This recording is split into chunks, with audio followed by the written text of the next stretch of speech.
মায়ানমারকে আর্থিক সাহায্য রামকৃষ্ণ বিবেকানন্দ মিশন বিবেকানন্দ মঠ ব্যারাকপুরের।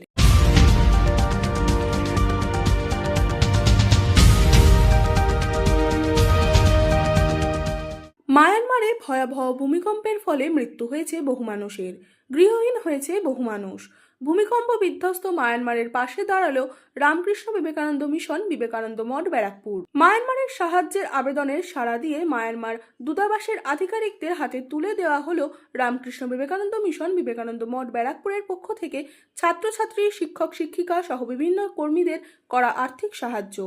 1 লক্ষ টাকা সাহায্য করা হয় রামকৃষ্ণ বিবেকানন্দ মিশন বিবেকানন্দ মঠ ব্যারাকপুরের পক্ষ থেকে। রামকৃষ্ণ বিবেকানন্দ মিশন বিবেকানন্দ মঠ ব্যারাকপুরের সম্পাদক স্বামী নিত্যরূপানন্দ মহারাজ জানান, আগামী দিনেও তাদের পক্ষ থেকে মায়ানমার সরকারকে সাহায্য করা হবে।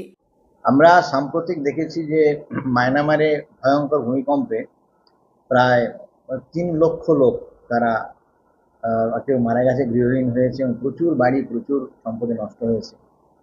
এবং এটা দেখে আমাদের মনে খুবই কষ্ট হয়েছে, সবাই প্রায় কষ্ট হয়েছে।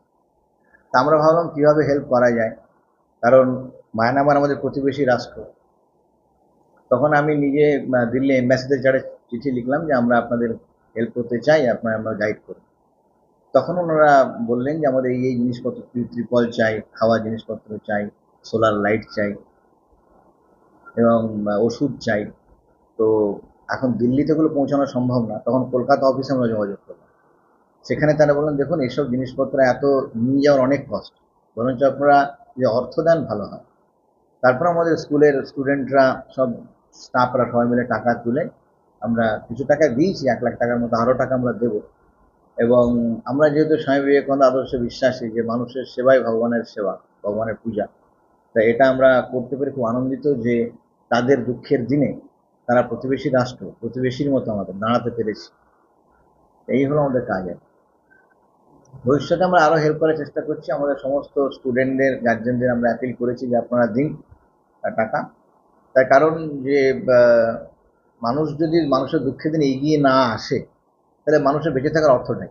মানুষ বেঁচে থাকে তার কারণ পরিবার হোক, সমাজ হোক, তাকে সাহায্য করার জন্য। তো আজকে তারা দুঃখে পড়েছে, আর কালকে আমরাও পড়তে পারি।